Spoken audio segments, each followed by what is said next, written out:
Assalamualaikum warahmatullahi wabarakatuh. Alhamdulillah bertemu kembali di channel YouTube Pintu Rezeki.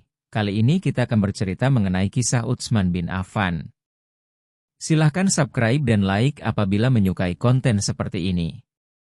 Tulis di kolom komentar untuk saran cerita Islami dan konten Islami lainnya. 1. Biografi. Utsman dilahirkan dari seorang yang ayah yang bernama Affan bin Abi Alas, dari suku Bani Umayyah, dan ibu yang bernama Arwa binti Quraisy, dari Absyams, kedua suku kaya dan terpandang Quraisy di Mekah. Utsman memiliki satu saudara perempuan, Aminah. Utsman terlahir di Taif. Ia tercatat sebagai salah satu dari 22 orang Mekah yang tahu cara menulis. Utsman bin Affan adalah sahabat Nabi dan juga khalifah ketiga dalam Khulafaur Rasyidin. Beliau dikenal sebagai pedagang yang kaya raya dan handal dalam bidang ekonomi namun sangat dermawan. 2. Awal masuk Islam. Sekembalinya dari perjalanan bisnis ke Suriah pada tahun 611, Utsman mengetahui tentang misi yang dinyatakan Nabi Muhammad. Setelah berdiskusi dengan temannya, Abu Bakar, Utsman memutuskan untuk masuk Islam, dan Abu Bakar membawanya kepada Nabi Muhammad untuk menyatakan imannya. Utsman menjadi salah satu orang yang paling awal masuk Islam, mengikuti Ali, Zaid, Abu Bakar dan beberapa lainnya. Masuknya ia ke dalam agama Islam membuat marah sukunya, Bani Umayyah, yang sangat menentang ajaran Nabi Muhammad. 3. Hijrah ke Habasyah. Utsman dan istrinya, Ruqayyah, bermigrasi ke Habasyah, Ethiopia pada saat sekarang, bersama dengan 10 pria muslim dan 3 wanita. Sejumlah muslim bergabung dengan mereka kemudian. Karena Utsman sudah memiliki beberapa kontak bisnis di Abyssinia, ia terus mempraktekkan profesinya sebagai pedagang dan ia terus berkembang. 4. Hijrah ke Madinah. Utsman dan istrinya, Ruqayyah, berada di antara kelompok ketiga muslim untuk bermigrasi ke Madinah. Sebagian besar muslim Madinah adalah petani dengan sedikit minat dalam perdagangan, dan orang Yahudi telah melakukan sebagian besar perdagangan di kota.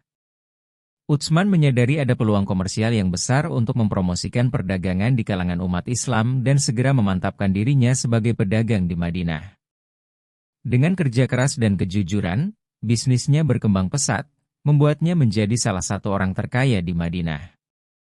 5. Naiknya Utsman menjadi khalifah. Utsman menggantikan Umar bin Khattab menjadi khalifah yang ketiga. Sebelum Umar wafat, Umar telah mengangkat 6 orang yang bertugas menentukan khalifah selanjutnya. Mereka adalah Utsman bin Affan, Ali bin Abi Thalib, Talha bin Ubaidillah, Zubair bin Awam, Abdurrahman bin Auf, dan Sa'id bin Abi Waqqas. Keenamnya bermusyawarah untuk menentukan pengganti. Utsman bin Affan dipilih karena paling senior. Ia pun dibayat sebagai khalifah di Masjid Nabawi pada 23H atau 644 M di usia 70 tahun. 6. Masa pemerintahan Utsman bin Affan. Di masa pemerintahan Utsman, ekspansi terus dilakukan. Atas usul Muawiyah, Utsman juga membentuk armada angkatan laut. Wilayah yang dikuasai yakni Afrika, Barkah, Tripoli Barat, bagian selatan negeri Nubah. Asia, Armenia, Tabaristan, Amudarya, negeri-negeri Balha, Harah, Kabul, dan Haznah di Turkistan. Eropa, Ciprus ia membagi kekuasaan Islam menjadi 10 provinsi dengan masing-masing amir atau gubernur. Di bawah Utsman, umat Islam mengalami era paling makmur dan sejahtera. 7. Akhir pemerintahan Utsman bin Affan. Pemerintahan Utsman berlangsung selama 2 periode, masing-masing 6 tahun. Kejayaannya di periode pertama membuatnya dipilih lagi memimpin di periode kedua. Namun di periode kedua, terjadi perpecahan dan pemberontakan. Utsman diprotes karena jabatan-jabatan strategis di pemerintahan diberikan kepada keluarganya dari Bani Umayyah. Ini menyebabkan Utsman lemah di pemerintahan. Ia tak dapat berbuat banyak terhadap keluarganya.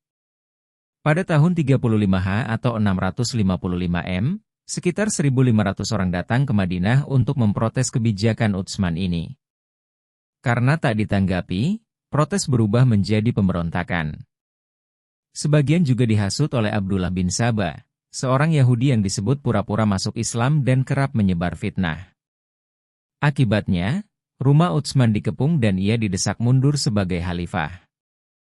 Seorang pemberontak bernama Al-Ghafiqi berhasil masuk lewat atap dan membunuh Utsman. Utsman wafat di usia 82 tahun pada 20 Mei 656 M. Silahkan di-share agar lebih banyak kebermanfaatannya, dan insya Allah menjadi amal jariah bersama. Wassalamualaikum warahmatullahi wabarakatuh.